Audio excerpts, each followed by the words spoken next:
Welcome to your weekly market update with the biggest news on Bitcoin, gold, and silver. There's been plenty of news, especially in the metals sector, where we've seen huge news on tariffs, which have been a bit of forward and back on. And we're going to be going over all this in this video, starting off with Bitcoin continuing to challenge the 120K mark. We saw a brief period where it did actually break out from the 120K mark and went up to about 122K before dipping back down. You can see from a technical perspective, since about July, we've been seeing a consistent challenge in Bitcoin trying to get past 120K. And from what I'm seeing from the general news, it will not be long until we see a breakout from this. And I'm incredibly bullish in the short term on what happens. And one of the reasons for this increased demand is because we're seeing Trump offering 401k options in crypto and private assets, meaning that you can put your working savings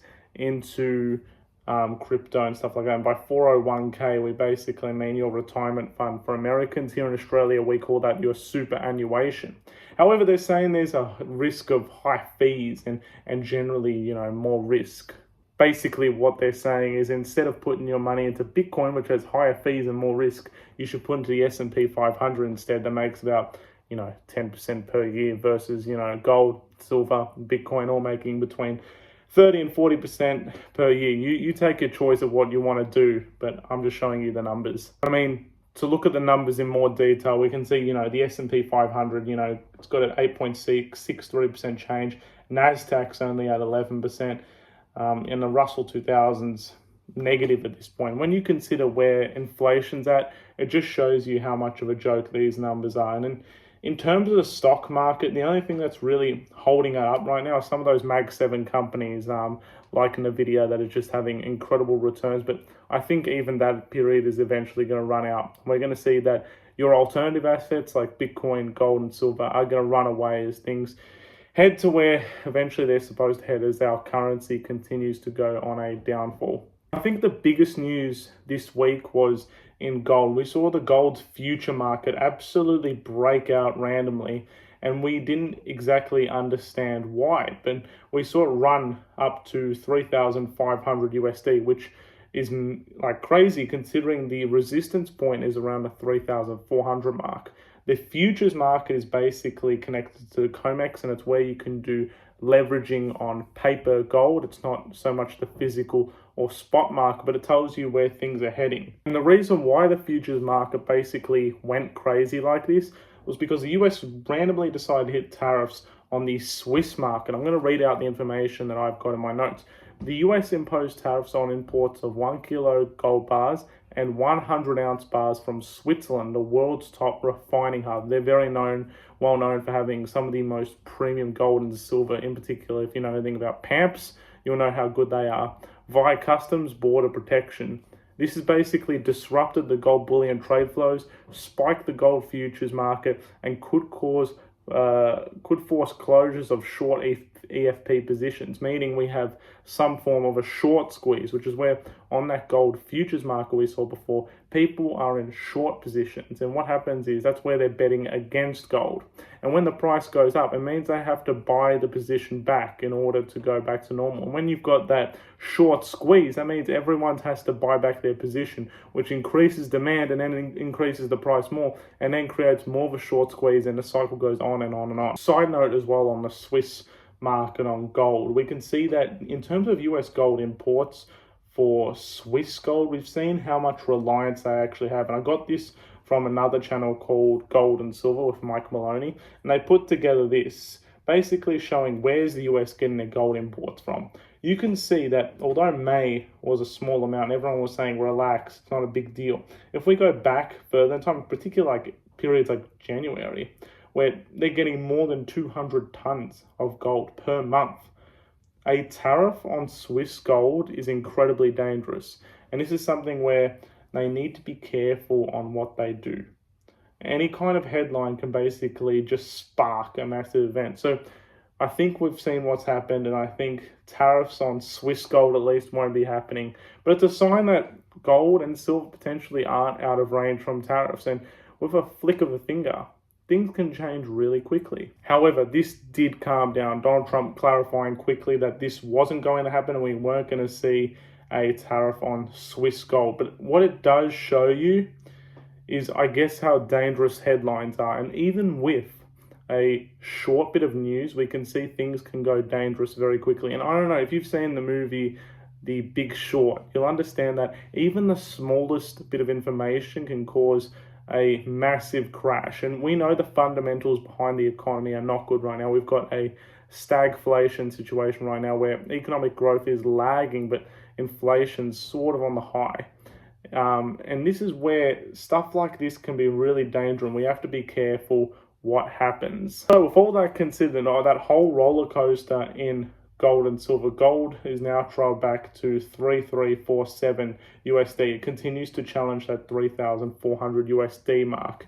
It was really close to breaking it out, and with that news on the futures market, but however has just trailed back a touch, and it won't be long till we see that breakthrough as well. And I think the real reason for that is because the general macroeconomic activity we're seeing in gold.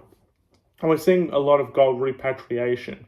Gold repatriation is basically where we're seeing a lot of countries who want their gold back in their own domestic safes. They want the gold that they hold in their own country. They don't want it in US safes anymore, and they want to hold it for themselves. So we've seen countries like Austria, Netherlands, Turkey, Hungary, Poland, Romania all go that way, and Italy and Germany were the big ones that also did that, which I mentioned in a previous market update.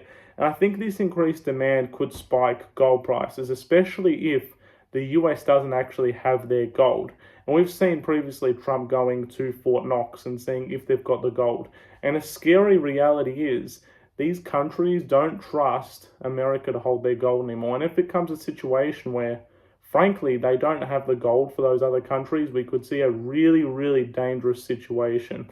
And that's where the gold market could absolutely blow. Silver also had a pretty interesting reaction as well, kind of correlated to gold with that recent news. When the futures market spiked, it also kind of reacted as well and went up, currently trading at 38 US dollars. It's had a couple of spikes that you can see in general volatility. While the gold to silver ratio sits around 87, it's back below 90 for the first time in what feels like a bit. First time it feels like in 2025, really, that it's comfortably gone below that 90 level. And as you can tell, silver's still heavily undervalued compared to gold, and I still believe it's a heavily undervalued asset. I think with more economic news, which I'm going to explain now, things are going to get very interesting in the next 2 months. And that's with the news on the CPI in July. And what was interesting was I was going to film this video yesterday, but I wanted to wait on this news. And basically what this news was is the consumer price index is going to be determining what happens with the Fed and if they decide to cut rates. If they cut rates, that will probably lead to some kind of increase in Bitcoin, gold, and silver. But if the consumer price index was too high and we saw inflation running a touch higher, then the chances of that rate cut were going to go down drastically. However, we've seen that despite the tariffs, this number is lower than expected. And let's be honest, this is all just theater. These numbers are fake. We know that, and we know we can't trust them. If you look at shadow stats or actually a good source, you'll understand that using real basket of goods, you know that these numbers are absolutely fake. But the news is that it's lower than expected. And what that means is the chance of a Fed cut for 17th of September is now up to 95%. And the pressure again is on Jerome Powell. As I've said in previous videos, the guy is going to fold eventually. He's going to go back to his age-old thing of printing money, bring out the meme again, because that's what's going to happen. This is what America needs to do. Like it or not, no matter what they try, you can say Trump's a good president, you can say he's not. He's trying to get the economy back on track, but the fundamentals remain in place.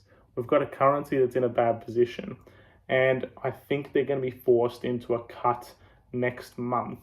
And that's going to see, I think, a push in the alternatives in Bitcoin, gold, and silver. So what can you do about it? Buy your Bitcoin, buy your gold, and buy your silver. This is not financial advice. It's just what I think based on the data though. And it's there to be seen by everyone. Things are fragile right now and things are going to change. So overall, I'm really bullish. I think things are looking good for gold, silver, and Bitcoin. I don't think it's going to be long until we see a breakout in Bitcoin outside of its 120K range. I think that also brings in some of the altcoins like XRP, like Sonic, like HBAR, and a few of the other altcoins in the ISO and layer 1 packages. So things are going to be interesting going forward. There's going to be a lot of movement, and this is just really exciting times. And this is not going to be happening again, moments like these. I think there's opportunity here for everyone to take opportunity, because it's in times of volatility, that's when things move. And volatility is an investor's friend. That's what is a really well-known term. And I think this is an opportunity we've all got to take. We've all got to look into Bitcoin, gold, and silver, anything that's kind of outside the US dollar, as the doubt over it continues. So that's the weekly market update. We saw gold get really shaky and a lot of news happened there. Silver as well, kind of reacting to that, and Bitcoin continuing to challenge 120K. Hope you enjoyed this video, and I can't wait to tell you more about the news in Bitcoin, gold, and silver.